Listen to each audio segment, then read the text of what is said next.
Bienvenue sur un nouvel épisode de Chronique Imo. Aujourd'hui, on va parler d'immeubles de rapport et notamment de comment faire pour acheter un immeuble et puis ensuite pour le rénover, pour pouvoir le mettre en locatif, tout simplement, pour le mettre en location et pouvoir en générer des revenus en faisant du cash flow positif du coup. Alors, je vais te parler de mon expérience à moi, évidemment, il y a aucune, c'est pas un cours, on n'est pas du tout dans quelque chose de théorique, même si tu pourras forcément en tirer des leçons à mon avis. Mais si tu écoutes cette chronique et que le mot-clé immeuble t'a interpellé, c'est peut-être parce que tu souhaites investir toi-même ou que tu as déjà acheté un immeuble de rapport, voire même plusieurs, et que tu veux un petit peu comparer du coup les expériences. Donc alors déjà il faut savoir que moi ça partait de l'idée de changer de façon d'investir. Donc jusqu'à présent j'investissais en location courte durée ou alors je faisais des achats-reventes et puis ensuite voilà, je l'ai déjà expliqué dans un autre épisode donc du coup je passe vraiment cette partie-là. Et donc du coup quand j'ai eu l'opportunité de financer un premier immeuble, parce que c'est ça en fait la vérité, c'est que tu n'achètes pas un immeuble parce que tu souhaites plus qu'autre chose. Enfin évidemment oui il y a ça, mais c'est surtout est-ce que tu peux financer un immeuble, tu vois. La question elle est là. Donc moi il a fallu que j'attende un petit peu, j'ai pas pu le faire tout de suite entre le moment où j'ai eu l'idée, où j'ai tout posé sur le papier et le moment où je l'ai fait, c'est-à-dire où je suis passé à la banque pour obtenir un financement, ça s'est pas fait du jour au lendemain. Donc il a fallu évidemment pouvoir avoir un minimum de revenus, déjà un salaire qui était confortable pour pouvoir financer cet immeuble, le premier immeuble en tout cas. Et, euh, et voilà. Et donc en fait, l'idée pour moi c'était de changer de cap. Donc je l'ai dit tout à l'heure, je faisais de la location courte durée. Et moi je voulais avoir des locataires maintenant qui restent en place et qui partent pas tous les week-ends ou toutes les semaines, etc. etc. J'avais envie de créer un parc en fait immobilier tout simplement, voilà, commencer vraiment à constituer mon patrimoine sur le plus long terme. Et à mon avis, et au moment où j'ai pris la décision, je ne voyais que les immeubles de rapport comme étant la solution. Évidemment, ce n'est pas la seule solution, mais c'en est une. Et aujourd'hui, ça fait partie. Aujourd'hui, je n'achète que des immeubles de rapport. À quelques exceptions près, mais c'est pas le sujet du jour, mais vraiment ma stratégie elle est basée là-dessus. C'est pas du tout un secret. Donc déjà, qu'est-ce qu'il faut savoir? C'est quoi les points importants pour acheter un immeuble de rapport et ensuite le rénover? Parce que l'idée elle est là, c'est de jamais acheter un immeuble qui est déjà tout prêt. Ou alors à moins que tu achètes en société et que tu n'aies pas du tout envie, enfin disons que si c'est une opportunité parce que le prix d'achat est faible et qu'il n'y a pas du tout de travaux, donc du coup c'est une anomalie de marché et que tu dois te positionner, mais dans ce cas-là, oui, ok, pourquoi pas. Mais très franchement, la plupart du temps, tu réussiras à dégager des bonnes marges, des bons cash flow avec un immeuble sur lequel tu as des travaux. Sinon, il y a assez peu de raisons pour lesquelles un vendeur voudrait se séparer d'un bien. Surtout s'il est très rentable. Donc moi, généralement, je dirais que je me place sur des verrues, quoi, vraiment sur des trucs, mais personne ne veut se positionner. Vraiment des immeubles, soit parce que c'est la moins belle rue du bon quartier. Tu vois, ça c'est une bonne façon d'acheter. Tu peux acheter un immeuble dans la moins bonne rue du bon quartier. Peut-être pas du meilleur quartier, mais d'un bon quartier. Tu vois. Attention à faire l'inverse. Acheter le meilleur immeuble du moins bon quartier, pas trop d'avantages. Tandis qu'un quartier qui est bon et qui va en s'améliorant, même si tu achètes dans la moins bonne rue, il va forcément prendre de la valeur et tu trouveras toujours quelqu'un parce que cette personne elle veut habiter dans ce quartier et que toi, via une belle rénovation, tu réussisses à tirer cet immeuble vers le haut, tirer ces logements vers le haut. Donc bon, voilà, je partais un petit peu de cet état d'esprit, donc je savais que j'allais pas, dès mon premier immeuble, acheter le super building avec 10 appartements, que des super surfaces, du standing, etc. Mais c'est pas grave, il fallait bien se jeter à l'eau, il fallait bien se lancer. Donc voilà, donc j'ai décidé de financer mon premier immeuble et je me suis basé sur des points qui sont importants que j'avais pour la plupart compris avant de me lancer et que je peux venir te confirmer aujourd'hui maintenant que j'ai plusieurs immeubles avec plus d'une dizaine de locataires à gérer, je peux te confirmer ces points-là. Donc le premier point je dirais que c'est que en finançant un seul projet, tu finances plusieurs biens. Donc évidemment, merci Einstein, on le savait déjà, mais c'est très important. Pourquoi? Parce que admettons que c'est ton premier investissement, tu passes de zéro à pas un, mais à peut-être 3, 4, voire même 5, 6 appartements tout de suite. Donc tu finances plus de biens et en fait ça te prend ça te prend autant d'espace de cerveau, ça te prend autant d'énergie à monter ce projet que si tu le faisais sur un seul bien. Donc ça c'est un super point et c'était aussi un des trucs sur lequel moi je voulais m'émanciper, c'est-à-dire à chaque fois de monter un projet sur un seul bien, je trouve ça hyper chronophage et du coup ton amortissement il est beaucoup plus long en fait. Tandis qu'un immeuble, tu l'amortis plus rapidement et tu as plusieurs loyers qui rentrent. Ensuite, en deux, tu as un meilleur prix au mètre carré. Donc là, c'est pareil. Ça, c'est purement mathématique. Alors, il faut faire attention parce que c'est pas vrai tout le temps. Dans le sens où il y a des petits malins vendeurs, voire même des marchands de biens, qui aujourd'hui se positionnent sur des immeubles pour faire 20-25% de marge. Et en fait, ils l'achètent tel quel, ils te le revendent tel quel, quoi. Ils font rien de particulier, c'est juste qu'ils ont eu un bon prix d'achat. Ils voient que de toute façon le marché il est, admettons, à 1 500 € du mètre carré dans ta ville, et ben ils vont te le revendre à 1 500 € du mètre carré. Or, c'est une erreur parce que quand tu te positionnes sur un immeuble de rapport, euh, eh ben en fait, ce que tu veux, c'est ramener le prix au mètre carré le plus bas possible. Donc, admettons que ton immeuble il fait 160 mètres carrés au total, hein, en surface habitable. Ben, tu vas pas acheter 160 mètres carrés à 1500 du mètre. Tu vois ce que je veux te dire? Si tu achètes l'ensemble du lot, ben, tu veux le tirer plus vers les 1000 € du mètre carré. Bon, après, tout ça, c'est purement des exemples parce qu'en réalité, tu vas aussi prendre en compte le coût de la rénovation dans ce prix au mètre carré. Et c'est jamais vraiment que le prix d'achat. Le troisième point, c'est que tu as une solution de repli si jamais économiquement ça va mal pour toi. Qu'est-ce que ça veut dire? Ça veut dire que, exemple, tu achètes un immeuble, il y a 3 appartements, tu fais ta réno, etc. Bon, si jamais tu as un coup dur de la vie ou quoi que ce soit, tu peux sortir un des appartements de l'immeuble. Ça, c'est possible. Si tu as absolument besoin de rentrer du cash, tu peux faire la vente. Donc, tu peux diviser pour revendre. Donc, ça, c'est possible. Ça t'obligera à créer une copropriété dans ton propre immeuble et donc du coup de partager les frais avec la personne à qui tu vas vendre l'un des appartements ou même 2 appartements. Mais du coup ça t'offre une solution de repli et je trouve ça relativement intéressant. En tout cas moi je suis quelqu'un, j'ai vraiment changé là-dessus, je suis devenu de plus en plus sécure alors que j'étais vraiment un type fonceur avant. Et là maintenant je me dis que bon, au cas où il y a vraiment une grosse galère et que dans la SCI on a besoin de faire rentrer du cash, je sors un appartement de l'immeuble, voilà, et ça nous permet de continuer à encaisser des loyers, continuer à être en positif si tout va bien, et auquel cas je peux solder un appartement. Le point suivant, c'est le fait de diviser les risques au niveau des locations. Donc toujours sur mon immeuble de 3 appartements, je prends cet exemple, c'est vraiment ce qui est typique, en tout cas moi la plupart du temps j'ai investi sur des immeubles où il y a 3 ou 4 lots. Voilà, pour un appartement, pour un immeuble, pardon, j'ai vraiment, c'est une exception, mais parce que le local commercial qui est en rez-de-chaussée, il est immense et donc du coup on a pu diviser pour faire des choses supplémentaires. Donc au final, on n'a plus 3 lots, mais on a 5 lots au total, hein, parce qu'on a pu diviser ce lot-là. Mais la plupart du temps, il y a vraiment 3 lots bien distincts. Donc exemple, tu achètes une seule fois, tu fais une seule fois ton projet, tu finances toujours une seule fois, mais par contre, tu as 3 loyers qui tombent.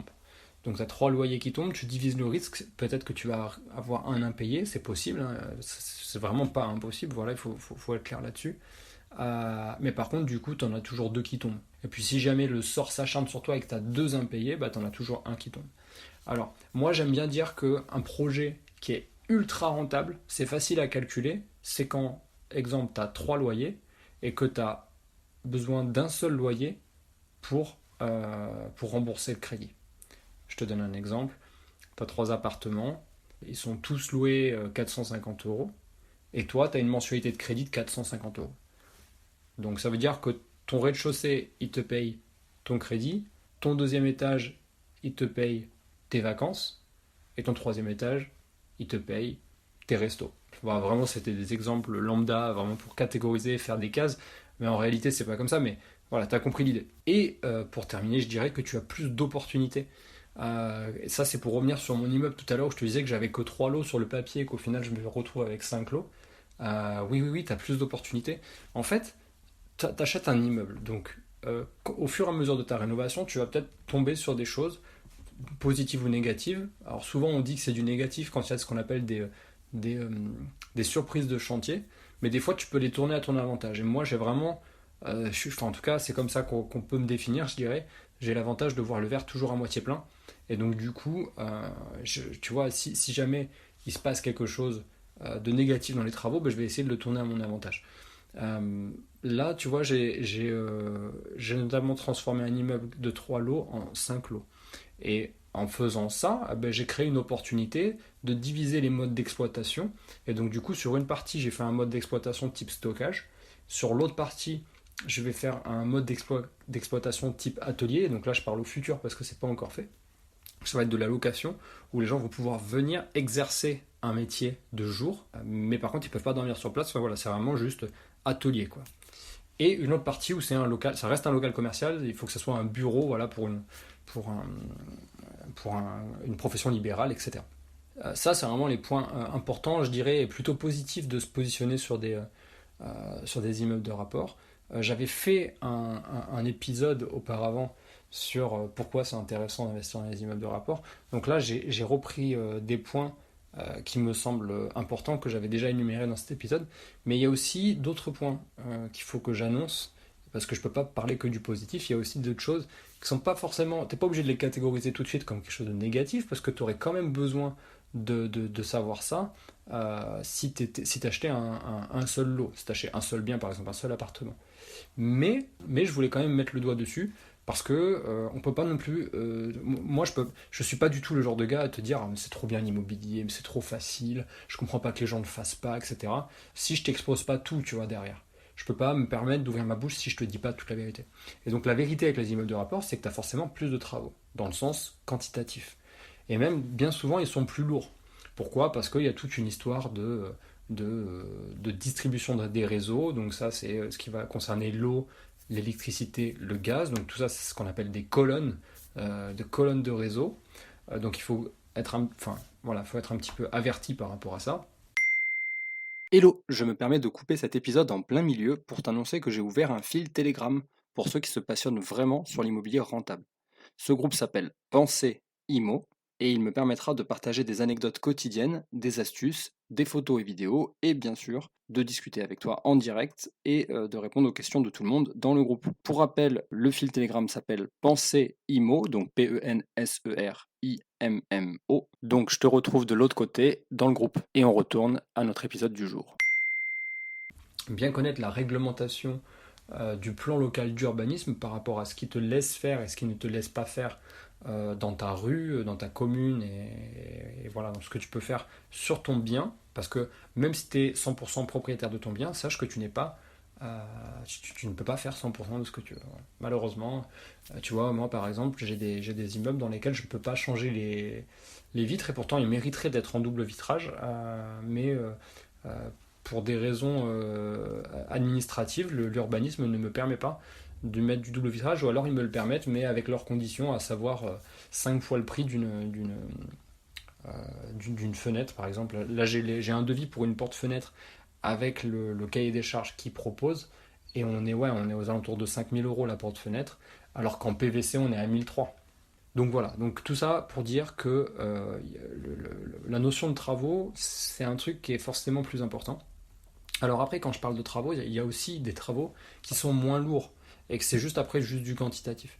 Donc la partie rénovation qu'on pourrait aussi assimiler à de la décoration, par exemple réagencer des pièces, péter un mur, le mettre à une autre place, créer une chambre, créer une salle de bain, etc. Ça c'est walou. Ça j'ai envie de te dire, de toute façon tu aurais eu à le faire dans n'importe quel projet de rénovation. Mais voilà, donc si tu achètes un immeuble, forcément ça sera ça multiplié par le nombre de lots. Et donc du coup peut-être que si jamais t'es vraiment pas chanceux, et ça peut arriver, peut-être que dans chaque lot, à chaque étage, tu vas avoir ce qu'on appelle des surprises de chantier. Et donc du coup il faut toujours avoir une petite marge de manœuvre dans ton prêt-travaux, enfin dans ton enveloppe travaux, il faut toujours avoir une petite marge de manœuvre que moi j'aime bien mettre à hauteur de 5 000 €, mais en réalité ça veut rien dire, il faudrait mieux parler en pourcentage par rapport à ce que tu empruntes à la banque. Ensuite, un autre point qui est important, c'est que tu vas être responsable à 100%. Donc là, je ne te refais pas toute la soupe par rapport à ça. En gros, tu es propriétaire à 100%, donc ça veut dire que tu es propriétaire du bâti, mais aussi de son soubassement et de sa toiture. Donc, si jamais il y a quoi que ce soit sur la toiture, tu divises pas avec le nombre de propriétaires puisque tu es le seul propriétaire. Donc une toiture à toi tout seul, ça peut faire cher. Donc c'est pour ça que c'est très important de faire des visites un petit peu poussées, un petit peu techniques. Voilà, hein, moi j'en parlerai tout à l'heure parce que c'est en rapport direct avec la question du jour. Mais par exemple, moi je vais toujours sur le toit et je vais toujours dans la cave s'il y a une cave ou s'il y a un vide sanitaire. Enfin, je me faufile. Enfin, j'expliquerai ça tout à l'heure. Troisième point, plus d'administratif. Forcément, si tu es full responsable d'un bâtiment, tu risques d'avoir plus d'administratif parce qu'il y a plus de choses à gérer. J'ai parlé d'un exemple tout à l'heure, la gestion des réseaux. Là, du coup, t'as pas un syndic de copro qui va gérer tous les petits problèmes, etc. Donc c'est toi qui vas aussi gérer aussi bien les lots, mais aussi les communs. Et donc le quatrième point que je voulais te dire, c'était les charges par rapport aux communs. C'est à toi aussi de les gérer. Et alors là, attention, il y a un truc qui est important à dire quand même.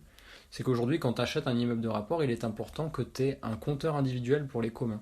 Si jamais tu as, je sais pas, admettons un locataire qui est branché sur les communs ou que les communs sont branchés sur le locataire, etc. Voilà, c'est pas quelque chose que tu veux. Donc très important, donc pour fermer la parenthèse par rapport à ça, juste je veux dire qu'il faut un compteur électrique par lot plus un compteur pour les communs. Donc il y a, dans le sens où il n'y a pas mort d'homme si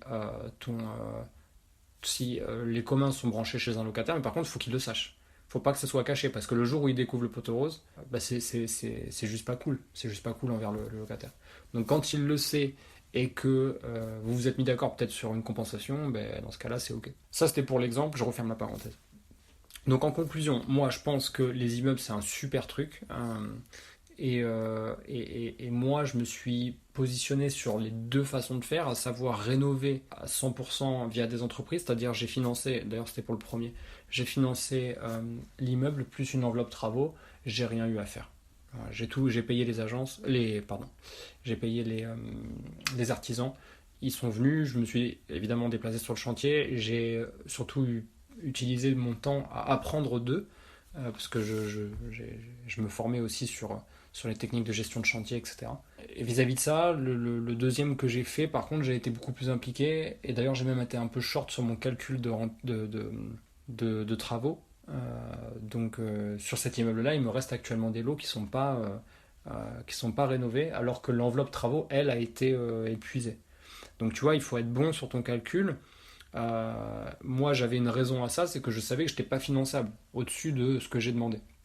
Donc on a fait en sorte d'avoir des devis qui prouvaient que c'était suffisant, mais en réalité je savais qu'il me manquait une enveloppe de 10 000, mais que je pourrais financer avec le temps petit à petit en rentrant du cash via les loyers, plus avec d'autres rentrées d'argent à côté, je pourrais financer le reste des travaux. Mais voilà, donc tu as deux façons de faire, et tu peux absolument faire tout ça toi-même, hein, tu peux rénover toi-même.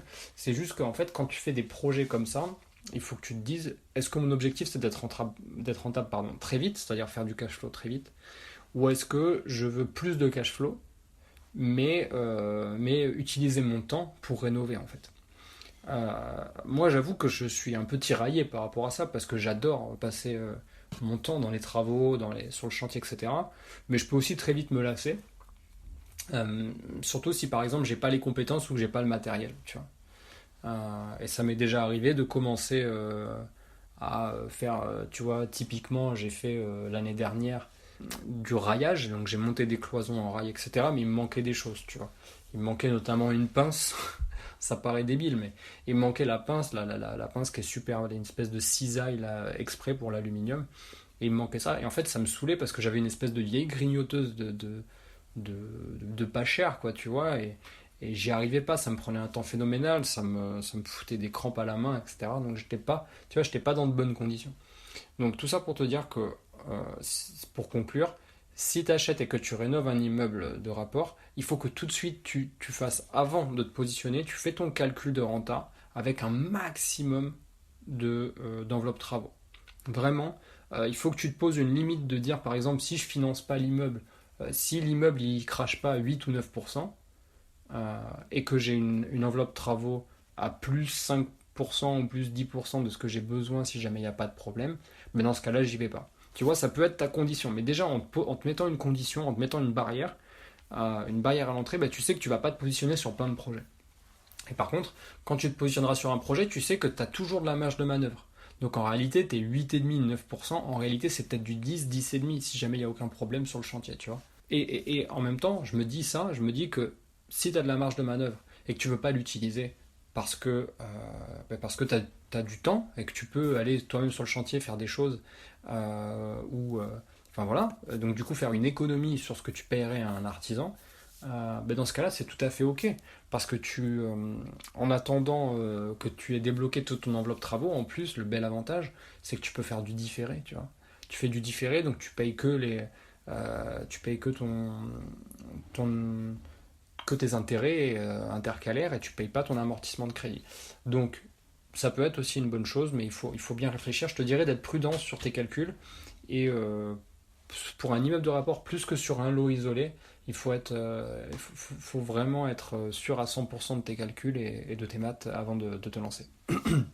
Voilà pour cet épisode. On va passer à la question du jour, la question qui est celle de Seb Rico, et qui nous dit qu'est-ce que tu regardes en premier lors d'une visite d'immeuble? Donc ça, c'est une question que j'ai sélectionnée parmi plusieurs parce qu'elle était en rapport direct avec le sujet que je voulais aborder aujourd'hui.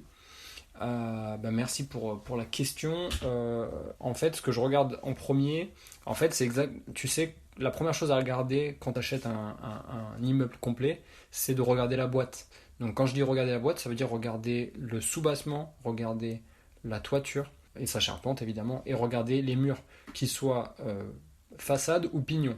Donc façade pignon pour tout le monde pour que tout le monde comprenne, en fait tu as devant, derrière et à côté, donc les murs mitoyens si jamais tu es en sandwich entre deux immeubles, ou alors peu importe, mais le pignon c'est généralement les murs qui n'ont pas de fenêtre, qui sont sur le côté de l'immeuble. Donc c'est très très important de connaître l'état de vétusté et le côté sain de ces éléments-là. Donc c'est vraiment la première chose que je regarde. Donc avant même de parler de distribution des réseaux, etc., je demande à visiter d'abord le soubassement. Je veux voir l'état de l'humidité. Est-ce qu'il y a des champignons? Est-ce qu'il y a de l'inondation? Est-ce que c'est sec? Est-ce que les murs sont restés clairs ou est-ce qu'ils sont noirs? C'est aussi tout un tas de choses qui me permettent de me dire, tiens, bah là, il va falloir faire passer un expert ou pas pour avoir des devis. Tu vois, ça me permet aussi de gérer mon devis travaux pour plus tard. Ensuite, toiture, charpente, évidemment. Est-ce qu'il y a des termites? Est-ce que la toiture elle est bien isolée? Est-ce que je vois du jour? Est-ce que les tuiles sont pas cassées? Donc pareil, je monte toujours sur le toit. C'est sine qua non. Il n'y a pas un seul immeuble que j'ai acheté sans monter sur le toit. Ça n'existe pas. Ça peut être rédhibitoire d'ailleurs si j'ai pas accès au toit. Ça m'est déjà arrivé par contre de me positionner sur un immeuble sur lequel on n'avait pas de trappe. Parce qu'il faut évidemment une trappe d'accès. Donc souvent c'est soit une trappe au grenier, puis ensuite tu as une sorte de trappe façon Velux mais qui n'est pas vitrée, tu vois. Et donc tu peux y accéder via une échelle. D'ailleurs c'est pour ça que j'ai toujours une échelle télescopique dans la bagnole. Et si jamais c'est pas dispo, maintenant les agents immobiliers ils peuvent te mettre à disposition un drone. S'ils en ont pas, il faut leur demander de se débrouiller avec un confrère qui en a un. Hein. C'est à eux d'être professionnels et c'est à eux de trouver la solution pour toi à un moment donné. Mais avec un drone, on peut voir l'état des tuiles et donc voir s'il n'y a pas des tuiles cassées ou tout simplement une toiture à refaire. Donc ça, c'est ce que je regarderai en premier. Et vu que je suis pas avare de conseils, je te dirais que la deuxième chose que je regarde, c'est la distribution des réseaux. Donc là, tu as le numéro 1, la boîte. Donc on regarde les murs, le soubassement, la toiture. Que ça soit structurel ou humidité, présence de champignons, etc.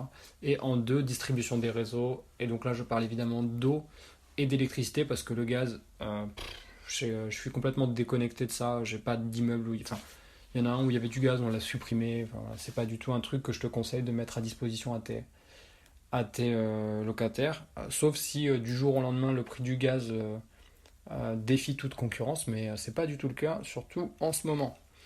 Voilà pour la réponse, Seb Rico. Et pour la reco du jour, j'avoue que j'avais assez peu d'inspiration, du coup je vais repartager quelque chose que j'ai déjà partagé il y a quelques semaines dans une autre chronique. C'est la biographie de Bernard Arnault qui s'appelle L'Ange Exterminateur chez Albin Michel.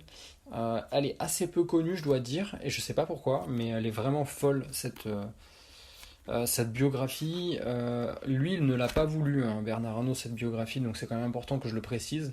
Elle est, je veux pas te dire qu'elle est à 100% objective, parce que je suis personne pour dire qu'elle est objective, mais en tout cas, Bernard Arnault n'est pas intervenu. D'ailleurs, il aurait même souhaité qu'elle ne soit pas publiée. Donc il y a vraiment des trucs hyper croustillants là-dedans. Et moi, ce que j'ai surtout aimé, et pourquoi je te la repartage encore, c'est parce que les gens ne le savent pas, mais Bernard Arnault, il a fait fortune dans l'immobilier avant d'être le Bernard Arnault que tout le monde connaît, celui de LVMH. Mais je pense que ça fera l'objet d'un prochain épisode que je consacrerai par rapport à sa fortune dans l'immobilier. Et je pense que voilà, il y a pas mal de gens qui sont pas forcément au courant que Bernard Arnault, c'est un petit malin de l'immobilier, de la promotion et de la location saisonnière, et que les gens enfin en tout cas, lui, il préfère ne pas trop s'étendre sur cette première partie de vie où il avait déjà bien percé dans le business.